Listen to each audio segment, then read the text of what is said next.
Hi Aquarius, this is Jav. Welcome pa sa ating channel. By the way, Aquarius, this is your first quarter of the year, January to March 2026. Gamitin ang reading na ito bilang gabay lamang. Tandaan Aquarius, ito po ay general reading. January 2026. So magsimula tayo kay January sa iyong January 2026 Aquarius.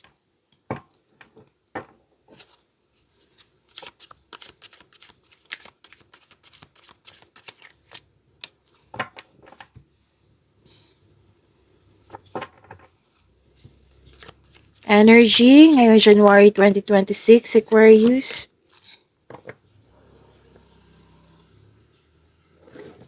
Maraming salamat po sa inyong patuloy na suporta sa mga nag-donate. Sa mga hindi nag-skip ng ads, maraming salamat po. Sa mga hindi pa nag-subscribe, subscribe na po kayo at click bell notification para updated po kayo sa bagong video natin. Para sa mga gusto magpa-reading, comment po kayo ng personal reading and check my reply sa comment section. Paalala lang po, lalo na sa mga bago dito, kung may napansin kayo na repeating message, like for example, nanood kayo sa isang video reading natin at dito din at may napansin kayo na repeating message, yan po yung pinupush ng card sa inyo na kailangan yung bigyan ng atensyon, solusyon at aksyon kung maaari po. So na yung energy ni Aquarius ngayong January 2026.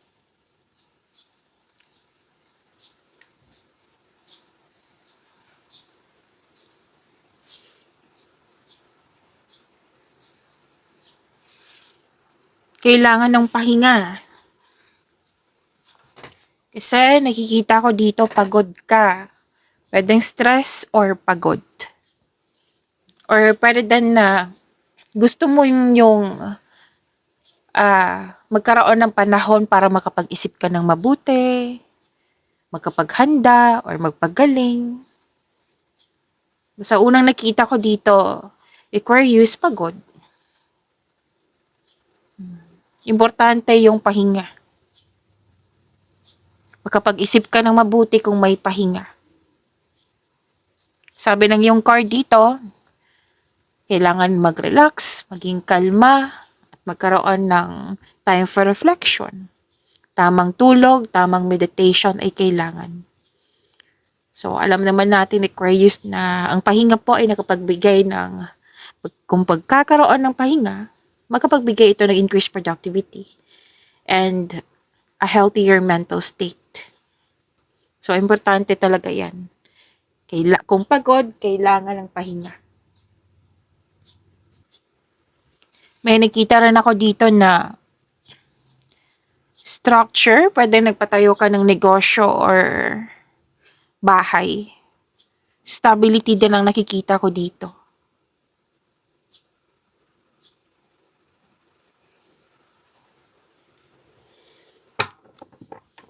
Success, positive outcome, happiness, nakikita ko dito. So, claim nyo po. Clarity, satisfaction, more on positivity. You have strength, you have the power. May success at achievement.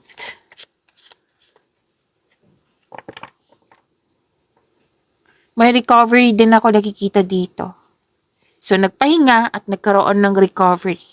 Kasi, sinabi dito, magandang kalusugan, kaligayahan, at kaya-ayang pakiramdam. May nakita rin ako ditong reunion. Old friends, may umuwi, family.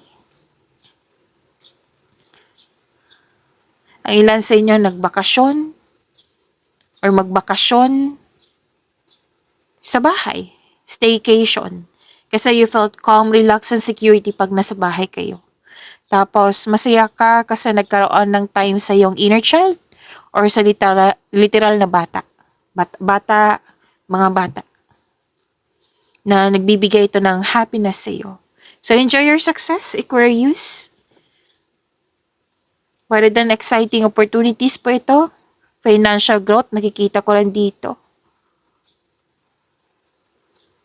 You're feeling healthier inside and out. Yung sadness or illness or yung pagod, na-overcome na. Tapos na. Ito na yung ito na yung success. Okay, ito yung success, yung mga magandang may mga magandang ganap eh. Success, positivity, may buntis din, may wedding, nagkaroon ng happy bonding, nagkaroon ng outing. May body of water ako nakikita dito. Pwede yung beach outing ito. You're feeling healthier inside and out.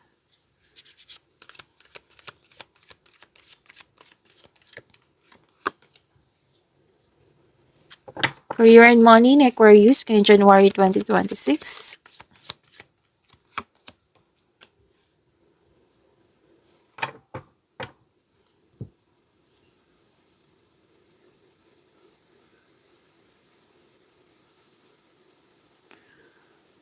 Hard work, productivity. Hard work at dedikasyon sa trabaho or negosyo for financial prosperity. So, sinabi ng card dito, keep up the great work. Patuloy mo lang yung pagiging masipag mo. Pwede din ini-enhance mo yung skills mo or may nag-aaral ka ng bagong skill para magamit mo ito kasi gusto mo magkaroon ng passive income. Yes, itong study practice ang nakikita ko dito. It will lead you to abundance. Magbibigay ng abundance sa iyo. So, set a clear intention kasi set a clear intention para ma-achieve mo yung success na nakikita ko dito.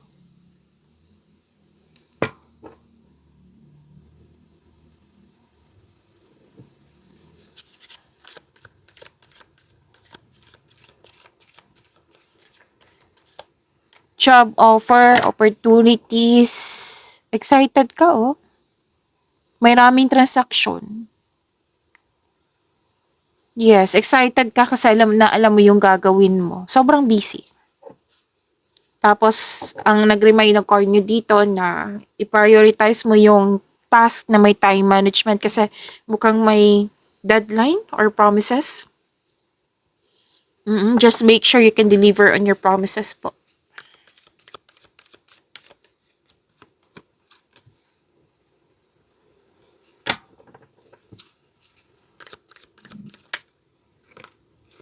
Dalawa po ito, kunin ko na.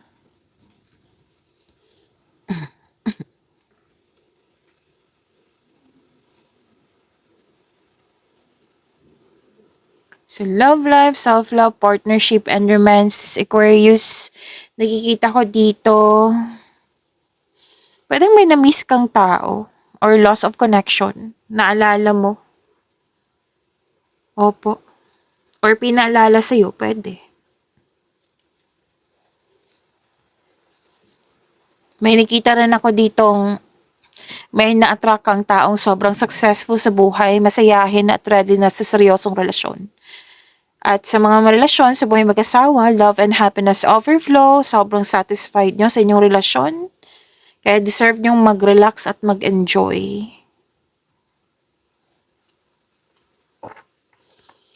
Emotional stability.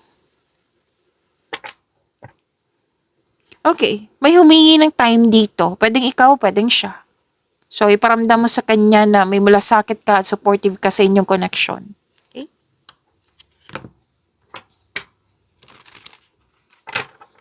Shuffle ko lang Aquarius.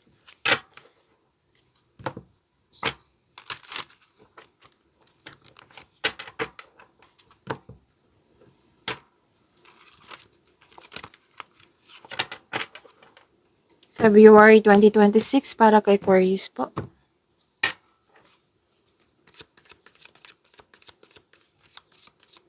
Energy, February 2026.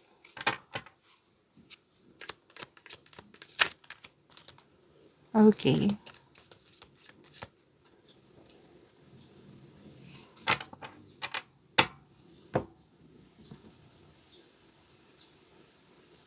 Success pa rin to eh. Enjoyment. Naging wise ka din sa pag-handle ng iyong finances. So, nakita ko sa energy mo dito, mas focus ka sa career and money. Naging wise ka din sa pag-handle ng iyong finances, hindi ka madamot.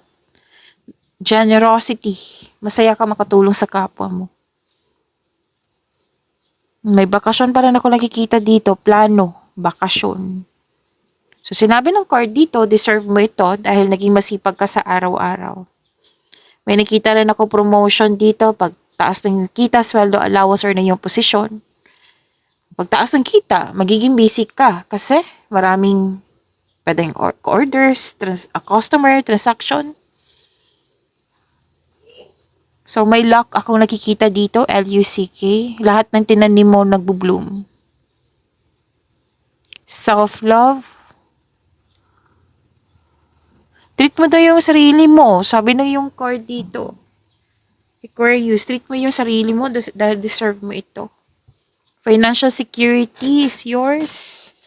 Kasi kung magbabakasyon ka, Aquarius, pagbalik mo, abundance para nakikita ko. Kaya deserve niyong magbakasyon.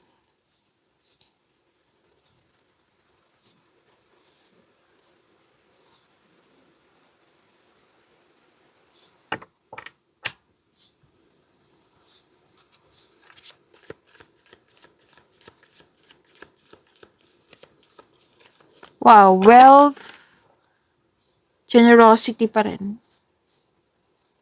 Financial stability pa rin. Kaya yung sinabi ko kanina sa inyo, yung energy nyo is nakafocus talaga kayo sa inyong career and money. Some of you, nakikita ko dito, negosyante, may posisyon, boss, magaling na leader. Sobrang generous mo, oh. Naabot mo na yung financial maturity. May sinabi na naman dito, Aquarius, yung parating sa inyo sa mga single dyan. Naabot na niya yung financial maturity. Stable na sa buhay. Kaya yung sinabi ng card dito deserve nyo talagang magbakasyon. Bakasyon talaga nakikita ko dito. Opo, bakasyon na and deserve nyong bumili ng regalo. Actually, di ba si Aquarius, birthday. So, deserve nyo magkaroon ng regalo. January 21 kasi si Aquarius to February 19. Tama ba? So, deserve nyo kasi naging masipag kayo sa araw-araw. Tagumpay pa rin nakikita ko dito ha, lalo na sa pananalapi. Hawak mo na financial maturity nga sinabi. Sinabi kanina. Or di kaya may magbigay ng puhunan sa iyo. Upang tulungan ka para sa makamit mo yung layunin sa buhay.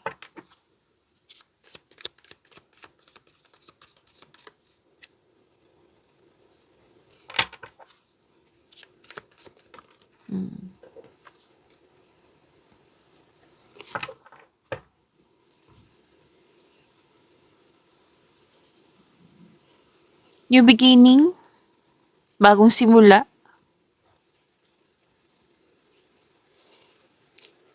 Lalabas ka sa comfort zone mo. Sa labas ng comfort zone, nakikita ko dito, may financial growth. Yes, may potential Potential ang sinasabi ng card mo dito. So, kailangan mo rin makinig sa iyong intuition. And please know that you are divinely guided.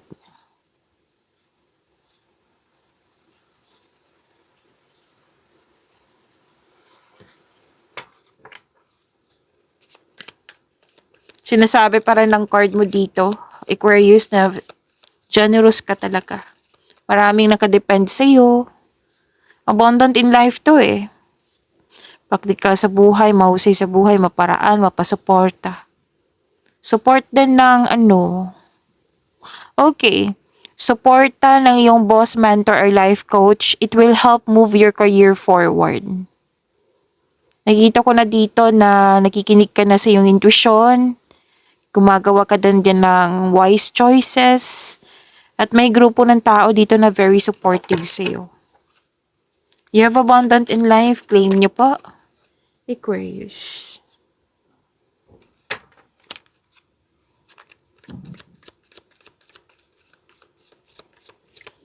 This is about your love life, self-love, partnership, and romance, Aquarius.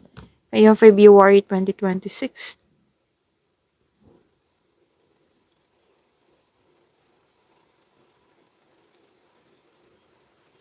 May ganap na conflict. Kailangan yung mag-usap.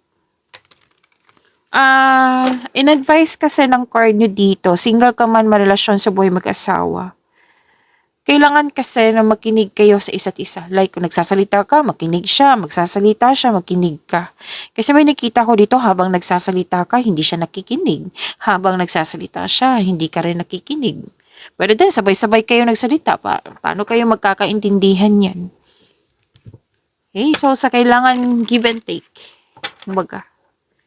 Pwede din to sa mga singles, ha? Single. Pwedeng sa partner mo, pwedeng sa matalik mong kaibigan, sa family member, yan. So, itong challenge na ito, sinabi naman ng card dito, which is good kasi ma-overcome mo rin to. Kung ano man to.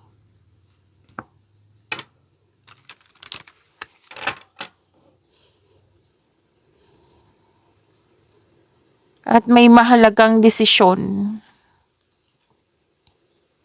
Mas ginagamit mo yung lohika kaysa emotion. Yes. So, yung mga single, yung sinabi ko nina dito, matagumpay talaga siya sa buhay, lalo na sa pera. Yung parating sa inyo, magaling din sa communication. May lumabas dito fire signs, air signs. Fire signs is Aries, Leo, Sagittarius. Air signs kapwa nyo, Gemini, Libra, and Aquarius. So, isa sa inyo nagbigay ng mahabang pasensya.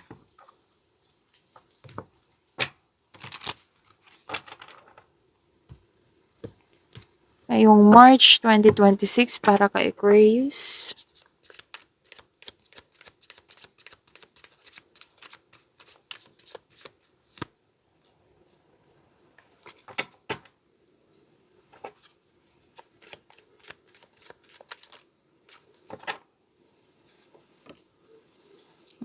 Hindi ako nagre-read ng reverse card, ha? Excuse me.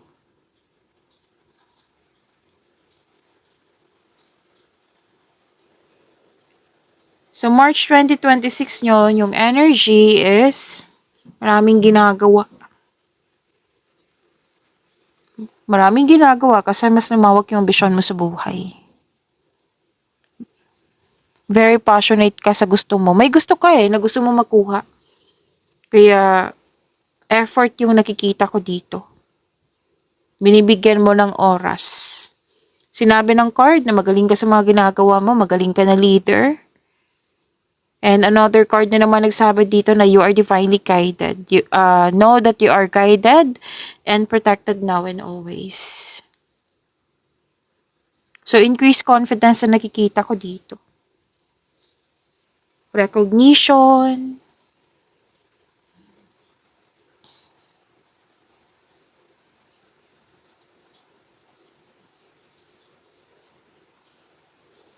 New beginnings, abundance.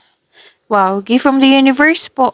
May posibleng job opportunity or any kind of opportunity, unexpected sum of money. Yes, may nakita kong ganyan. Chances para mas lumaki yung pera mo. Yan. May kasamang action to Itong dalawang card na ito, kasama action to. May level up sa relasyon. Like, project, pwede din magkasal, oo. Kontento na sa pagmamahalan. May nakita kong ganyan.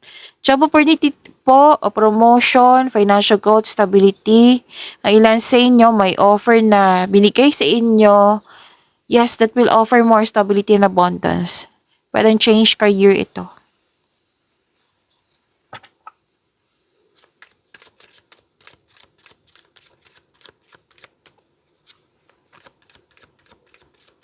Career and money ni Aquarius ngayong March 2026.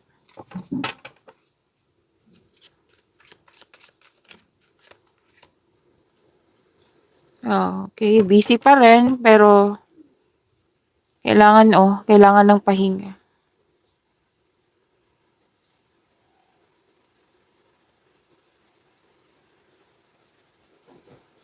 busy, nagkaroon ng growth and expansion, may ganap na collaboration. Kung negosyante ka, huwag kang magdagdag empleyado ka due to increased profits. Kung, pwede din ikaw yung na-hired as empleyado. May business travel ako nakikita dito.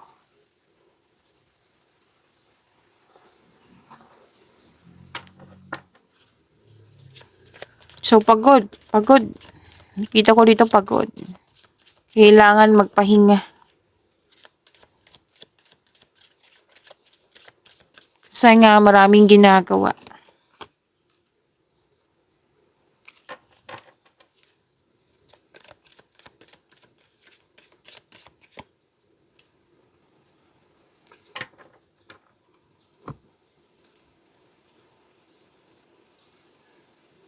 Harmony, pagkakaisa. Single ka man, marelasyon sa buhay mag-asawa. At papasok ka o interesado ka lang magkaroon ng relasyon kung ito ay seryoso sa buhay. So, date to marry ang mga single dito. So, this card, ipakilala mo na yung partner mo sa grupo ng tao. Kasi may reunion ako nakikita dito eh. Actually, ang ilan sa inyo makakatanggap ng mana or pensyon or retirement masagalang ani ng buhay. So, another card na naman dito na very supportive yung group of people sa iyo.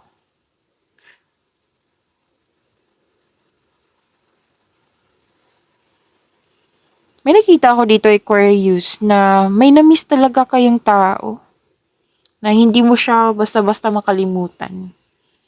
Pwedeng pinapaalala sa iyo, pwedeng naalala mo lang. Yun. So, advice ng card dito na humingi kayo ng payo sa mga taong may alam na sa buhay, may experience na sa buhay kasi makatulong sila sa iyo. Tapos, magkaroon ng time sa pamilya or sa grupo ng tao kasi nakikita ko dito na magiging balanse yung emotion mo. Makatulong din sila sa iyo. Okay? Pag-imanin niyo po yung blessings sa binigay sa inyo. Aquarius, see you tomorrow. Maraming salamat.